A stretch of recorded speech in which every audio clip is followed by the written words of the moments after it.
নামাজ রোজা হজ যাকাত নয়। মানুষের জীবনের প্রতিটা কদমে আপনি তার উপকারে আসতে পারাটাই হলো ভালো আমল। সেটা যে কোনো ধর্মের মানুষ হতে পারে।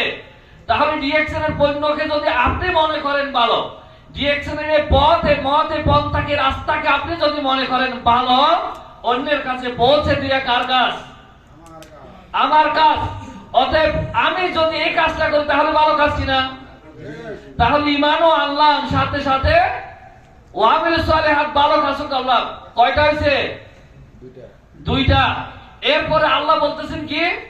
ওয়াতাওয়াসাউ বিল হক, যে সত্যের সাথে হও যারা সত্যবাদী। এই ডিএক্সএন সিস্টেম এতক্ষণ পর্যন্ত আপনাদের সামনে যে মানুষগুলি কথা বলতেছে, আপনাদের কি মনে হয়েছে এগুলি নাটক করে বানিয়ে গুড়িয়ে পেঁচিয়ে আপনাদেরকে বোঝাচ্ছে? এমন কি মনে হয়েছে? না। আপনারা কি তাদেরকে যে কোনো টাকা পয়সা দিয়েছেন যে মিথ্যা বানিয়ে গল্প বলার জন্য? না।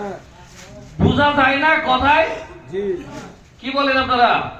তাহলে তারা যদি যা বলে তা সত্য হয়, এই সত্যের সাথে হওয়ার জন্য বলতেছেন। তার মানে তারা ডিএক্সএন এর পণ্য ব্যবহার করে আপনাকে ব্যবহারের জন্য উদ্বুদ্ধ করে। সত্য না মিথ্যা? সত্য। এই সত্যের সাথে তাদের সাথে হওয়ার জন্য বলতেছেন। এই সত্যের সাথে মানে এরাও এই সত্যের অন্তর্ভুক্ত। এর পরের কাজটা কি? ওয়াতাওয়াসাউ বিল হকের পর তাওয়াসাউ বিস সাবর, যারা ধৈর্যশীলদের সাথে হবে। তোমরা ধৈর্যশীলদের সাথে হও। এখন এই কাজটা করতে গিয়ে শুরু করেছিল একজনে। আজকের দিনে কেউ স্টার ডায়মন্ড, কেউ এক্সিকিউটিভ স্টার ডায়মন্ড, কেউ সিনিয়র, কেউ এক্সিকিউটিভ সিনিয়র, কেউ ডাবল, কেউ ট্রিপল, যে পর্যন্ত পোস্টে আসছে কম্পিউটারের বটম টিপ দেওয়ার সাথে সাথে কি উপরে চলে আসছে? না।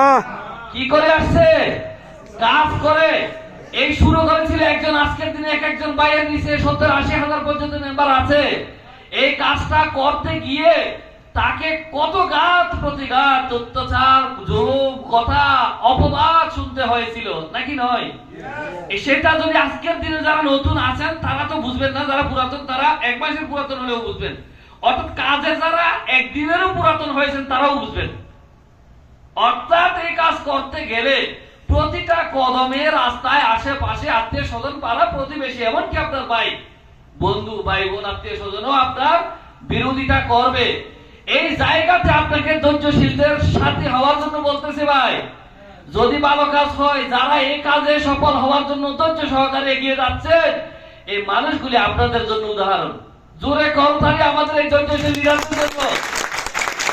আপনি তাদেরকে অনুসরণ করতে পারেন।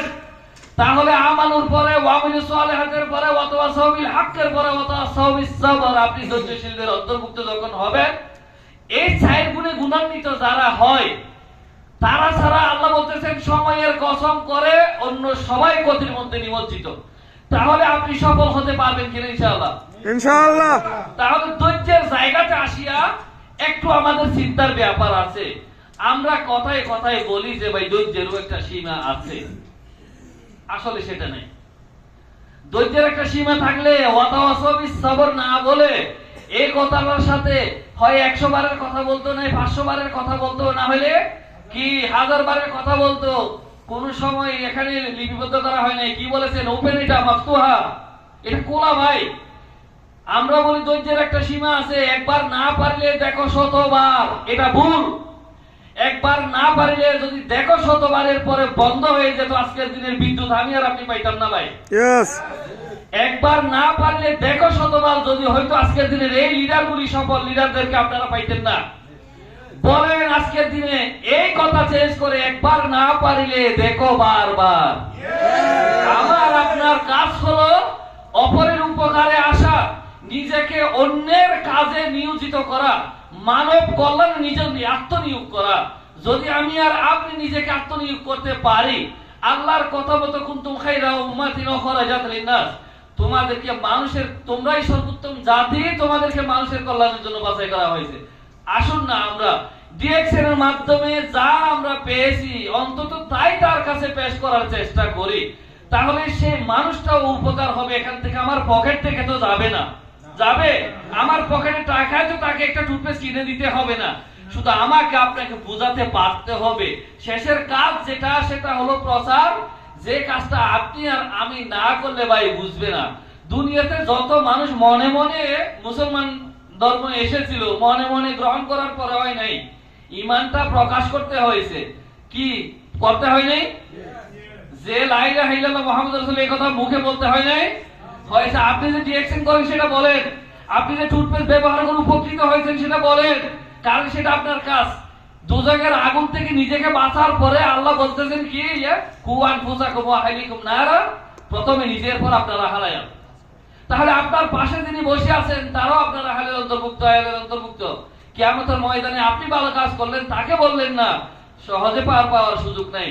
নিজে যা ভালো মনে করেন তা অন্যের কাছে পৌঁছানো আপনার দায়িত্ব। নিজের দায়িত্ব বুঝ থেকেই আমাকে আপনাকে বলতে হবে। কেন?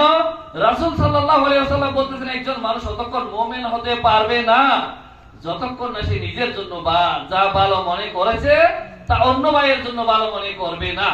তাহলে আমি আর আপনি শুধুমাত্র ডিএক্সের পণ্য ভালো মনে করেছি, এই পণ্য নিজে ব্যবহার করে সুস্থ থাকবো, আমার পরিবারকে সুস্থ রাখার চেষ্টা করব, অন্য কাউকে বলা যাবে না। সিক্রেট তারা রোগী হয়ে হসপিটাল যায়। তাহলে কি এই বালতে আপনার আখিরাত মুখী কোনো কল্যাণ হবে না? হয়তো দুনিয়ার কল্যাণ আপনি পেয়েছেন, এতটুকুই শেষ। কিন্তু এমন একটা সিস্টেম দিয়েছেন আপনার জন্য, এখানে জারি করেছেন, দুনিয়ার কল্যাণ তো আছে, আখিরাতের কল্যাণ ওখানে নিহিত, যদি আপনি আখিরাতকে সামনে রাখে এই কাজটাকে সম্পন্ন করার চেষ্টা করতে পারেন। কেননা আপনি অন্যের কল্যাণের মাধ্যমে নিজের ফ্যামিলি, নিজের আত্মীয় স্বজন, পাড়া প্রতিবেশীর কল্যাণে এখানে নিজেকে আত্মনিয়োগ করতে পারেন। আসুন আমরা সকলে নিজের সাথে সাথে আমাদের পাড়া প্রতিবেশী, আত্মীয় স্বজনকেও এই কাজে, ভালো কাজে, যদি আপনার একান্তই মনে হয় যে এটা ভালো নয়, আপনি ফেলে দেন, অন্য কিছু তালাশ করেন। যদি ভালো মনে করেন, আসুন সকলে যথাসম্ভব যার যতটুকু চৌধুরী, যার যতটুকু এরিয়া ক্যাপাসিটি, সেই পর্যন্ত আমাদের কার্যক্রমকে এগিয়ে নিয়ে মানবতার কল্যাণে, মানব জাতির সুস্থতা এবং সম্পদের মাধ্যমে স্বাচ্ছন্দ্যময় জীবন যাপনের ক্ষেত্রে আমরা সহায়তা করি।